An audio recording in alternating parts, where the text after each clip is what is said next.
Assalamualaikum warahmatullahi wabarakatuh. Kali ini saya akan mempresentasikan bisnis plan yang saya buat dengan judul Pemanfaatan Labu Siam untuk dijadikan olahan keripik aneka rasa. Guna melengkapi tugas mata kuliah pengantar kewirausahaan dengan dosen pengampu Bapak Hari Setia Putra, SE, MSI. Perkenalkan, nama saya Lydia Rosaliza dengan NIM 21029158 dari Prodi Pendidikan Matematika. Pemanfaatan labu siam untuk dijadikan olahan keripik aneka rasa. Di sini saya akan menjelaskan bab 1 sampai bab 4. Bab 1 dengan garis besar pendahuluan, bab 2 gambaran umum rencana usaha, bab 3 metode pelaksanaan, bab 4 anggaran biaya. Bab 1 pendahuluan. Latar belakang masalah, labu siam adalah komoditas hortikultura yang sering dikonsumsi oleh masyarakat Indonesia sebagai pendamping makanan pokok. Tanaman ini sangat mudah ditemukan di negara subtropis. Labu siam memiliki karakteristik daging buah yang tebal serta rasanya netral, sehingga dapat diolah menjadi berbagai macam produk konsumsi. Labu siam sendiri merupakan sayuran sekunder, di mana sayur ini sangat mudah dijumpai di pasar maupun di rumah makan sebagai bahan campuran sayur. Umumnya, masyarakat selalu menginginkan sesuatu yang berbeda, tidak terkecuali dengan hal kuliner atau makanan. Oleh karena itu, kelompok kami menciptakan keripik dari labu siam yang kaya akan manfaat. Olahan keripik dari labu siam ini tidak menggunakan bahan pengawet ataupun bahan lainnya yang dapat membahayakan kesehatan konsumen, dan telah disesuaikan dengan standar BPOM terhadap makanan yang sehat. Strategi pemasaran usaha kami dengan cara menyesuaikan harga dan tempat yang cukup strategis. Perumusan masalah. Yang pertama, bagaimana proses atau pengolahan labu siam menjadi keripik aneka rasa. Yang kedua, bagaimana strategi pemasaran keripik labu siam aneka rasa. Yang ketiga, bagaimana cara mendapatkan outcome yang besar dari bisnis keripik labu siam aneka rasa. Tujuan kegiatan bisnis ini. Dari masalah-masalah yang telah dirumuskan, maka tujuan yang hendak dirumuskan adalah sebagai berikut. Yang pertama, untuk mengetahui proses atau pengolahan labu siam menjadi keripik aneka rasa. Yang kedua, untuk mengetahui strategi pemasaran keripik labu siam aneka rasa. Yang ketiga, untuk mengetahui cara mendapatkan outcome yang besar dari bisnis keripik labu siam aneka rasa. Luaran yang diharapkan dari bisnis ini. Dengan ditemukannya pengolahan labu siam menjadi keripik aneka rasa yang memiliki gizi tinggi, diharapkan keripik labu siam dapat memberikan manfaat bagi kesehatan tubuh. Awalnya, buah ini bernilai rendah. Diharapkan dengan terlaksananya program ini menjadi nilai jual yang tinggi yang dapat dipasarkan secara meluas ke berbagai daerah. Diharapkan pula terciptanya peluang usaha yang mandiri serta meningkatkan kreativitas baik masyarakat maupun mahasiswa dalam menemukan eksperimen yang bermanfaat dan tepat guna. Manfaat kegiatan bisnis ini diharapkan dengan ditemukannya metode pengolahan labu siam ini menjadi keripik aneka rasa dapat memenuhi permintaan pasar dalam jumlah besar. Karena itu, dalam pengolahannya memerlukan karyawan yang cukup. Maka dari itu dapat menciptakan peluang usaha bagi masyarakat, terutama masyarakat yang tidak memiliki pekerjaan tetap, sehingga hal tersebut dapat menekan jumlah angka pengangguran masyarakat Indonesia yang dari tahun ke tahun semakin meningkat. Bab 2, gambaran umum rencana usaha. Keunggulan memproduksi keripik labu siam.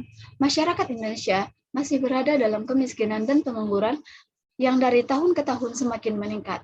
Kemudian, labu siam adalah buah yang murah dan terjangkau oleh kalangan menengah ke bawah, serta mengandung kandungan gizi yang tinggi. Maka dari itu, dengan adanya program ini akan sangat membantu dalam menangani gizi masyarakat Indonesia.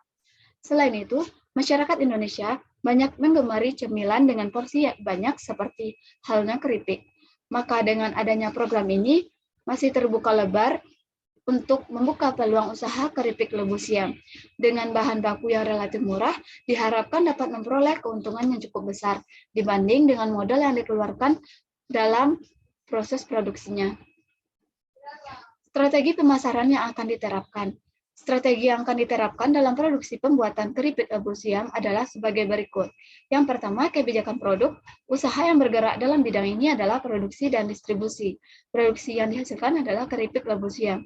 Yang kedua, kebijakan harga. Harga yang diberikan kepada konsumen yaitu 5.000 per bungkus dan 4.500 per bungkus bagi mitra distribusi. Yang ketiga, dalam meningkatkan hasil penjualan produksi keripik labu siam ini, diperlukan promosi, yaitu melalui iklan lewat internet atau sosial media dengan pemasangan pamflet di berbagai tempat, spanduk, serta memberikan promosi awal yang akan diberikan diskon 10% bagi setiap mitra distribusi bagi pembelian minimal 1 paket keripik labu siam, yaitu 10 bungkus, dan akan dibagikan secara cuma-cuma bagi konsumen.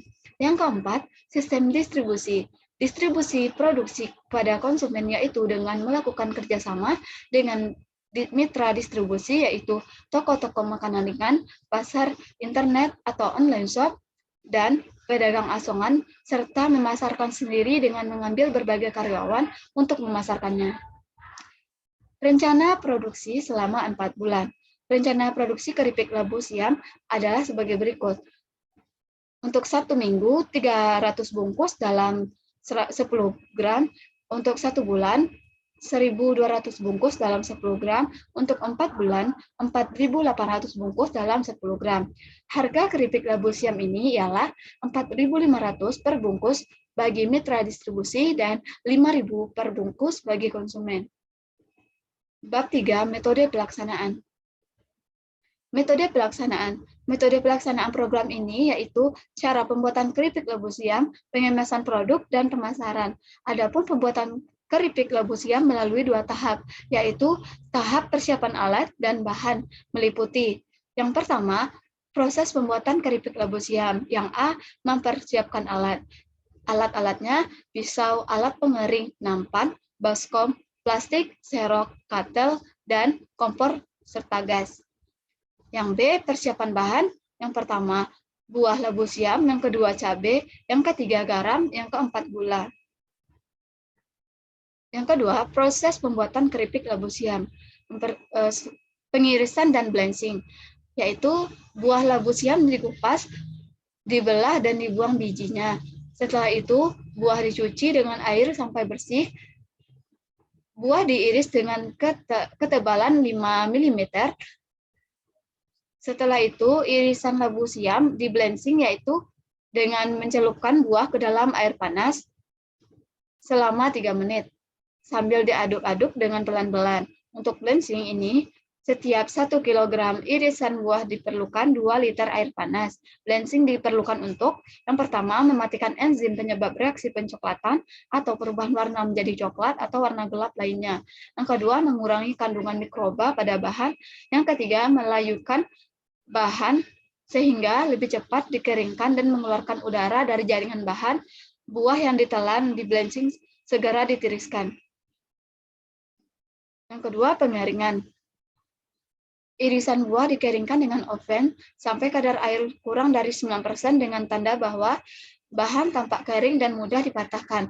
Untuk pengendalian mutu, sebaiknya kadar air ditentukan dengan analisa kimia. Akan tetapi untuk industri kecil, cukup dengan mengamati tanda-tanda yang tampak pada hasil analisa kimia tersebut. Yang kedua, setelah kering, irisan buah dapat langsung digoreng atau disimpan.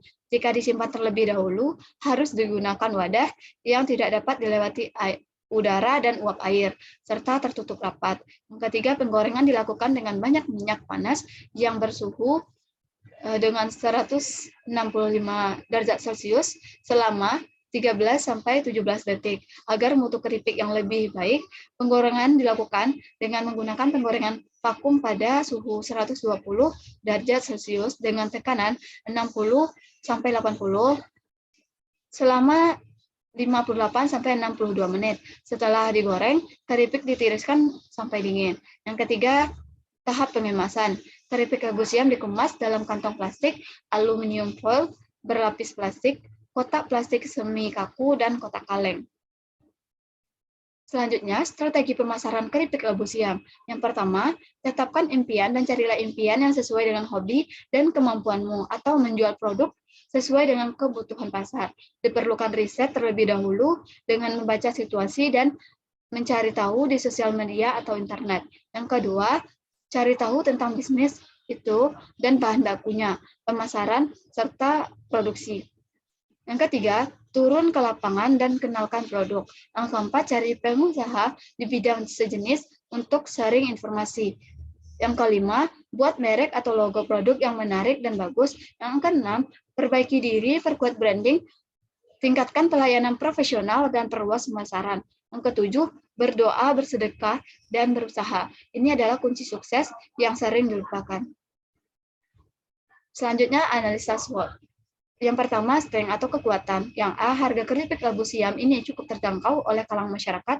Yang B, kualitas dari keripik labu siam ini sangat terjamin, karena dalam proses pembuatannya diutamakan kebersihan, sehingga aman dikonsumsi untuk masyarakat dan mahasiswa. Yang C, keripik labu siam dapat menjadi salah satu alternatif makanan ringan yang praktis dan hemat. Yang D, karena tekstur keripik yang renyah, sehingga keripik dapat tahan lama jika disimpan. Yang kedua, weakness atau kelemahan. Yang A, keripik labu siam akan mudah rusak jika penyimpanan dilakukan sembarangan atau ditumpuk-tumpuk. Yang B, bahan baku labu siam yang mudah rusak. Yang ketiga, opportunity atau peluang. Yang A, kondisi masyarakat yang semakin kondusif sehingga mempermudah kami untuk memasarkan produk ini. Yang B, permintaan pasar yang semakin meningkat. Lalu yang keempat, threat atau ancaman. A, jumlah kompetitor yang sangat meningkat. Yang B, munculnya produk-produk baru. C, kenaikan harga bahan baku karena jumlah semakin terbatas dan tidak menentu. Selanjutnya, cara mendapatkan keuntungan yang besar dari bisnis keripik labu siam ini. Agar keuntungan yang diperoleh cukup besar, maka kita harus membuat bisnis plan dengan matang. Langkah awal yang dapat kita lakukan adalah dengan mempertimbangkan harga pasaran. Adapun hal selanjutnya, kita dapat melakukan penghematan bahan-bahan baku dan perawatan yang baik. Strategi pemasaran dan promosi juga berpengaruh pada keuntungan yang besar. Setidaknya kita harus aktif berpromosi, baik tatap muka maupun secara online atau lewat jaringan sosial media dengan menekan biaya promosi sekecil-kecilnya. Selanjutnya, bab 4, anggaran biaya. Jadwal kegiatan program. Yang pertama, persiapan dan pengadaan bahan dilakukan 2 kali sebulan. Yang kedua, uji coba pembuatan dan uji coba panelis 1 kali sebulan. Yang ketiga, pembuatan keripik labu siam dilakukan pada bulan kedua. Yang keempat, promosi dilakukan 2 kali pada bulan kedua. Yang kelima, pemasaran dilakukan 1 kali pada bulan kedua. Yang keenam, pembuatan laporan dilakukan 2 kali pada bulan keempat. Yang ketujuh, penyerahan laporan akhir dilakukan 1 kali pada bulan keempat. Baiklah, hanya sekian yang dapat saya sampaikan dalam presentasi kali ini. Jika ada kesalahan, saya mohon maaf. Sekian, Assalamualaikum warahmatullahi wabarakatuh.